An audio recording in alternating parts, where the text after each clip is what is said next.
കത്തോലിക്ക സഭയുടെ രാഷ്ട്രീയ പരീക്ഷണം ഈ വരുന്ന തദ്ദേശ തെരഞ്ഞെടുപ്പിൽ തന്നെ ഉണ്ടായേക്കും.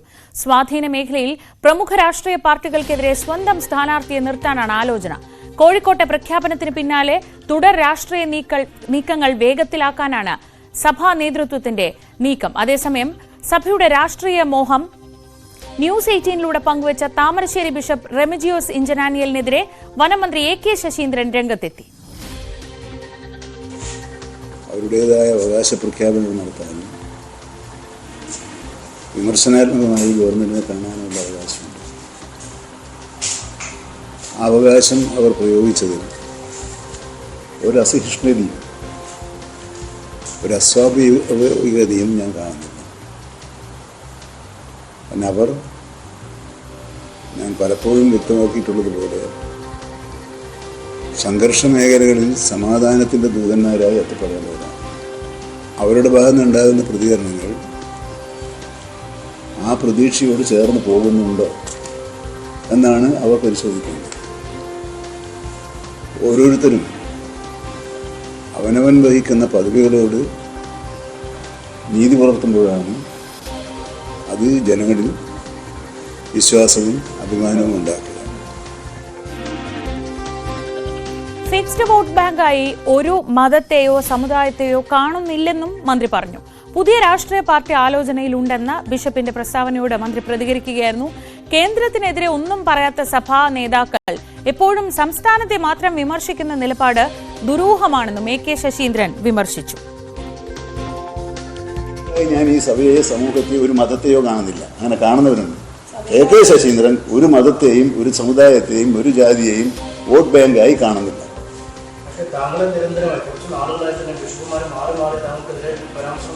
അതെന്നോടുള്ള ഇഷ്ടക്കൂടുതലുണ്ട്.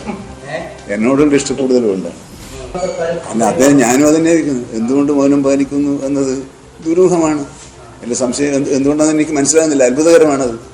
ഇന്ന് വരെ ഏതെങ്കിലും ഒരു സഭയോ ഏതെങ്കിലും ഒരു കർഷക സംഘടനയോ സംസ്ഥാന ഗവൺമെൻറ് കേന്ദ്രത്തിന് മുമ്പാകെ അവതരിപ്പിച്ച നിയമഭേദഗതിക്കായുള്ള ആവശ്യത്തോട് നിഷേധാത്മകമായ നിലപാട് സ്വീകരിക്കുന്നതിൽ പ്രതിഷേധിച്ച് ഒരു പന്തംകൊളുത്തി പ്രകടനങ്ങൾ നടത്തിയത് നിങ്ങൾ കണ്ടിട്ടുണ്ടോ? ഇല്ലല്ലോ. നമ്മളുടെ വസ്തുതകളായി കാണുക. അതിൻ്റെ അകത്ത് കുറ്റപ്പെടുത്തലിൻ്റെയും സ്നേഹത്തിൻ്റെയും തലോടലിൻ്റെയും പ്രശ്നമുണ്ട്. ഓരോ പൗരനും അവനവൻ വഹിക്കുന്ന പദവിയോടുള്ള അദ്ദേഹത്തിൻ്റെ പ്രതിബദ്ധത തെളിയിക്കത്തക്ക വിധത്തിലായിരിക്കണം. ആ തരത്തിലുള്ള പ്രതികരണമാണോ ഇപ്പോൾ ഉണ്ടായിക്കൊണ്ടിരിക്കുന്നത് എന്ന് ഞാൻ നേരത്തെയും പറഞ്ഞത്. അവരാലോചിക്കുന്നത് സമൂഹത്തിന് നല്ലതാണ്. അതൊക്കെ അവരുടെ ഇഷ്ടം. അത് അവർക്കായിരിക്കും.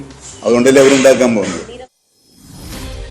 അനീഷ് കുമാർ തുടരുന്നുണ്ട് വിവരങ്ങളുമായി. അനീഷ്, ഈ വിഷയത്തിൽ ഇന്നലെ താമരശ്ശേരി ബിഷപ്പ് ആദ്യമായി നമ്മളോട് സംസാരിച്ചതിന് പിന്നാലെ പല പ്രതികരണങ്ങളും വരുന്നുണ്ടെങ്കിലും ഇപ്പോൾ മന്ത്രി AK ശശീന്ദ്രന്റേതാണ് ഏറ്റവും ഷാർപ്പായ വാക്കുകൾ. അത് പരാതിയും പരിഭവവും ഒന്നും ഇല്ലെന്ന് പറയുമ്പോഴും അതിൽ മുഴുവൻ നിറഞ്ഞു നിൽക്കുന്നത് പരാതിയും പരിഭവവും ഒക്കെയാണ്. എന്താണ് മന്ത്രി പറയുന്നത്? അതിനൊപ്പം നമുക്ക് അറിയേണ്ടത് ഈ ഇന്നലെ ഒരു വികാരപരമായ ഒരു പ്രതിഷേധ പ്രകടനം അല്ലെങ്കിൽ ഒരു അഭിപ്രായ പ്രകടനം എന്നതിനപ്പുറത്തേക്ക് എത്രത്തോളം സീരിയസ് ആണ് സഭ രാഷ്ട്രീയ പ്രവേശനത്തിന്റെ കാര്യത്തിൽ? ശ്രീജ, സവിശേഷമായ ഒരു രാഷ്ട്രീയ സാഹചര്യമാണ് മലയോര മേഖലകളിൽ, പ്രത്യേകിച്ചും ക്രൈസ്തവ സ്വാധീന മേഖലകളിൽ ഇപ്പോൾ ഉരുത്തിരിഞ്ഞ് വന്നിരിക്കുന്നത്. ഇന്നലെ കേവലം ഒരു വികാര പ്രകടനം എന്ന രീതിയിൽ മാത്രമല്ല താമരശ്ശേരി ബിഷപ്പിൻ്റെ ഭാഗത്തു നിന്നും ഇത്തരമൊരു പരാമർശം ഉണ്ടായത് എന്ന് ഉറപ്പാണ്. ആദ്യം നമ്മളുടെ ഇക്കാര്യത്തെക്കുറിച്ചുള്ള ആദ്യ പ്രതികരണം നടത്തിയ ശേഷം പിന്നീട് കത്തോലിക്ക കോൺഗ്രസിൻ്റെ പ്രതിനിധി സമ്മേളനത്തെ അദ്ദേഹം അഭിസംബോധന ചെയ്തിരുന്നു. ആ യോഗത്തിലും ഈ രാഷ്ട്രീയ പാർട്ടി രൂപീകരിക്കുന്നതുമായി ബന്ധപ്പെട്ട കാര്യങ്ങൾ പറഞ്ഞു. തദ്ദേശ ഭരണ തെരഞ്ഞെടുപ്പിനടക്കം പ്രവർത്തകർ തയ്യാറാകണമെന്ന നിർദ്ദേശവും നൽകി. പിന്നീട് വൈകിട്ട് അവകാശ പ്രഖ്യാപന റാലിയുമായി ബന്ധപ്പെട്ട് തലശ്ശേരി ആർച്ച് ബിഷപ്പും ഇതേ വാക്യങ്ങൾ ആവർത്തിച്ചു. ഇത്തരമൊരു രാഷ്ട്രീയ പാർട്ടി രൂപീകരിക്കുന്നത് അസാധ്യമല്ല എന്നാണ് അദ്ദേഹം പ്രഖ്യാപിച്ചത്. എല്ലാ കാലത്തും ആരുടെയെങ്കിലും വോട്ട് ബാങ്കുകളായി സഭാ മക്കൾ, വിശ്വാസികൾ നിലനിൽക്കുമെന്ന ഒരു പ്രതീക്ഷ ആർക്കും വേണ്ട. അത് തകർക്കാനുള്ള നീക്കങ്ങളുമായി തങ്ങൾ മുന്നോട്ട് പോകുന്നു എന്നാണ് അദ്ദേഹം പറഞ്ഞത്. എന്തായാലും ഇതിന് പിന്നാലെ ചില നീക്കങ്ങൾ അണിയറയിൽ നടക്കുന്നുണ്ട് എന്നാണ് നമുക്ക് മനസ്സിലാക്കാൻ കഴിയുന്നത്. പ്രത്യേകിച്ചും തദ്ദേശ ഭരണ തെരഞ്ഞെടുപ്പുമായി ബന്ധപ്പെട്ട തയ്യാറെടുപ്പുകളാണ്. ഒരുപക്ഷെ ഒരു രാഷ്ട്രീയ പാർട്ടി എന്ന രീതിയിൽ സഭാ സ്ഥാനാർത്ഥികളെ നിർത്തിയില്ലെങ്കിൽ പോലും പല ഇടങ്ങളിലും ഈ സഭയ്ക്ക് നിർണായകമായ സ്വാധീനം ചെലുത്താൻ കഴിയുന്ന പല പഞ്ചായത്തുകളിലും സ്വതന്ത്ര സ്ഥാനാർത്ഥികൾ എന്ന പേരിൽ സ്ഥാനാർത്ഥികൾ ഇറങ്ങുന്നതിനുള്ള സാധ്യതയാണ് ഇപ്പോൾ മുന്നിൽ തെളിയുന്നത്.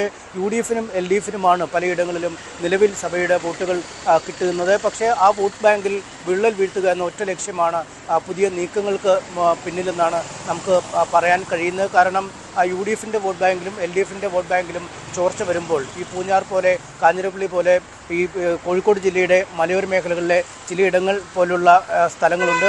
അവിടെ BJP-ക്കും കാര്യമായ സ്വാധീനമുള്ള സ്ഥലങ്ങളുണ്ട്. അവിടെ മൂന്നായി BJP, LDF, UDF, കത്തോലിക്ക കോൺഗ്രസ് സ്ഥാനാർത്ഥി ഇങ്ങനെ മൂന്നായി വോട്ട് വിഭജിക്കപ്പെടുമ്പോൾ അത് പരോക്ഷമായെങ്കിലും BJP-യെ സഹായിക്കുന്ന ഒരു നിലപാടായി മാറുമെന്നാണ് നമുക്ക് പറയാൻ കഴിയുന്നത്. എന്തായാലും അതിനോട് ചേർത്ത് തന്നെയാണ് ഈ വനമന്ത്രിയുടെ പ്രസ്താവന വായിക്കേണ്ടത്. കേന്ദ്രത്തിൻ്റെ പക്കലാണ് വനനിയമങ്ങളുമായി ബന്ധപ്പെട്ട കാര്യങ്ങളേറെയും ഉള്ളത്. പക്ഷേ കേന്ദ്രത്തിൻ്റെ വനനിയമത്തിൽ ഭേദഗതി വരുത്തണമെന്ന് ആവശ്യപ്പെട്ട് സംസ്ഥാന സർക്കാർ നൽകിയ കത്തിന്മേൽ ഒരക്ഷരമിണ്ടാത്ത, ഒരു പന്തംകൊളുത്തി പ്രകടനം പോലും നടത്താത്തവർ സംസ്ഥാനത്തിനെതിരെ മാത്രം നിരന്തരം തിരിയുന്നത് ദുരൂഹമാണ് എന്നാണ് അദ്ദേഹം പറയുന്നത്. ഒപ്പം താനൊരു ഫിക്സഡ് ബാങ്കിലും അല്ലെങ്കിൽ ഒരു ഫിക്സഡ് ഡിപ്പോസിറ്റാണ് വോട്ടുകൾ എന്ന് താൻ വിശ്വസിക്കുന്നില്ല. താൻ ഒരു മതത്തിനെയും അങ്ങനെ കരുതുന്നുമില്ല. അഭിവന്ദ്യരായി കരുതുന്ന ആളുകൾ അല്ലെങ്കിൽ സംഘർഷങ്ങൾ ഉണ്ടാകുമ്പോൾ അത് പരിഹരിക്കാൻ മുന്നിട്ടിറങ്ങുമെന്ന ആളുകൾ തന്നെ ഇത്തരം സംഘർഷത്തിൻ്റെ പാതയിലേക്ക് തിരിയുന്നത് ശരിയായ രീതിയാണോ എന്ന് പരിശോധിക്കണമെന്നും അദ്ദേഹം പറയുന്നു. എന്തായാലും കേന്ദ്രത്തിന് സഭയുടെ പക്കൽ നിന്നും തലോടലാണ്, സംസ്ഥാനത്തിന് തല്ലും ലഭിക്കുന്നുവെന്ന് അദ്ദേഹം കൃത്യമായി തന്നെ പറഞ്ഞു വയ്ക്കുകയാണ്. ശ്രീജ. ശരി, MS അനീഷ് കുമാറാണ് വിവരങ്ങൾ നൽകിയത്. കോഴിക്കോട് നിന്ന് സഭയുടെ രാഷ്ട്രീയ പ്രവേശനത്തിൽ ഇനി എന്തൊക്കെ പ്രതികരണങ്ങൾ വരും നമുക്ക് കാത്തിരിക്കാം.